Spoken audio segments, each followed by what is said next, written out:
Hello, I thought I'd do a fun video because basically I've been studying astrology for like 6 years and I've been literally very much into it since I was a teenager. So it's decades of love really, and it never ceases to amaze me how accurate things are, particularly now that I'm using sidereal zodiac.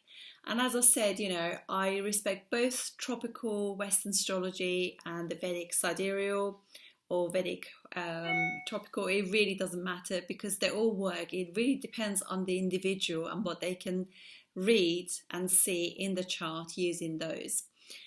And so basically, I thought I'd just share a little bit about, tiny little bit about medical astrology because there are some astrologers, doctors who do amazing things using, there's so much you can see in the charts about hormones and all sorts.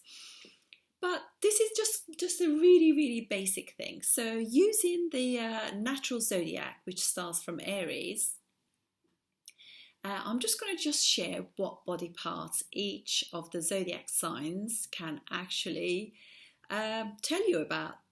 So Aries will be your head because first sign of the zodiac, so that is the most important part of your body is your head.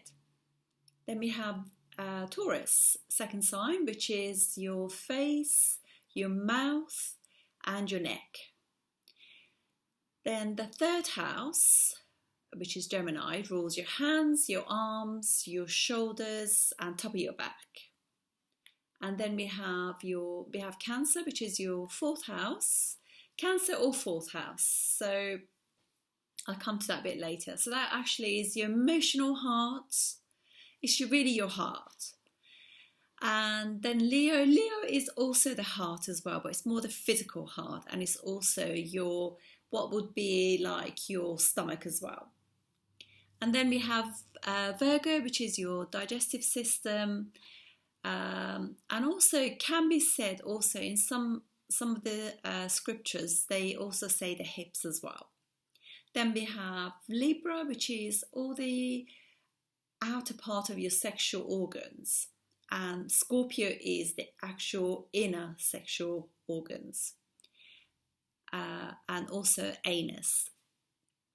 Then we have ninth house or Sagittarius, which is your thighs. And sometimes some scriptures say also the hips. I would probably say I am more leaning towards that for the hips actually. And then Capricorn is definitely your knees. And Aquarius, your ankles. And Pisces, your feet. It's very interesting because I have my Pisces is actually the my Jupiter's. I have a little bit of affliction to that sign, so I've always had problems with my feet, and also I have I've noticed I've always had a bad back. And that's because Saturn directly is aspecting my sun, which is obviously, so that creates that as well. So also each planet also rules an area as well. So for example, sun is actual health, and basically your vitality is the sun. So people with a strong sun tend to actually be very healthy, glowing and have a radiance about them. But also sun as well as Saturn, I mean obviously different scriptures say different things, so don't necessarily quote me on this. But sun and Saturn, they kind of rule bones and teeth. And that is definitely true because I had not so much like in my chart, but I had in transit, I had an affliction to my second house, which is teeth. And I did break a tooth and it cost me an absolute fortune to get that sorted. And then also like moon is your mind, your emotions, and obviously your heart. So sometimes when, after a break up a relationship, you can actually suffer from broken heart, and that will be really affecting your moon. And and also happiness. So it's a very important planet, and fourth house, which it rules. Then we have Mars rules blood and also rules muscles as well. Venus rules rejuvenation. So if you exercise, if you have a bad Venus, you don't really recoup from any sort of injuries, or your muscles don't sort of get back that rejuvenation after exercise. Venus also rules sperm, and also rules kidneys and thyroids as well. And any affliction to Venus with really malefic planets could actually cause, particularly, to do with 8th house and everything, could be sexual diseases as well, sexual health. And then we have Jupiter. Jupiter rules liver and pancreas. So, and actually like sweet food. So Jupiter can give you a fatty liver, if because obviously wherever Jupiter goes, it does expand that. So if it goes through your sort of like tummy area, you will get a fat tummy.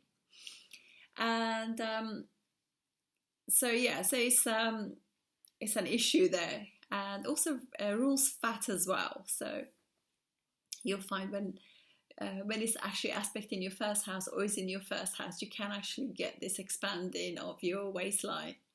And then we have Mercury. Mercury rules your respiratory system, your skin.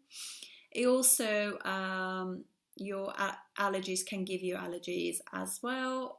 Saturn, as we said, can rule your structure, so you'll be with your bone structure as well. It can give you quite a kapha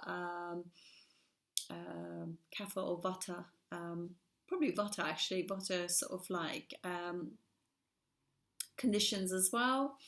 And then just trying to think if I missed anything. So we said about Mars, and I think that's about it really. So that's everything. It's really quite interesting, isn't it, how astrology goes hand in hand with different things. So I have to also say to you that although certain things we're born with, they're in our chart, other things we can get as the transits happen. So you might find, if for example, for a period, say like Saturn aspects your 6th house, which is your digestive system, you might actually have chronic or some acute issues with your digestion as well. And sometimes, if your Mercury is afflicted as well, you can suffer really badly with allergies. And but you can remedy all of these. This is the beauty of this astrology, because obviously common sense, eating well, exercise, sleeping well, and keeping away from all the devices nowadays that give you all sorts of issues. But also to just like work on your planet, so if you have skin issues, work on Mercury, and opening up your throat chakra. If you join a choir, and try and sort of, when you're reading a book, try reading it out loud. All of those really help. So I hope this was a fun little, video, and hopefully I shall see you on the next one. Thank you.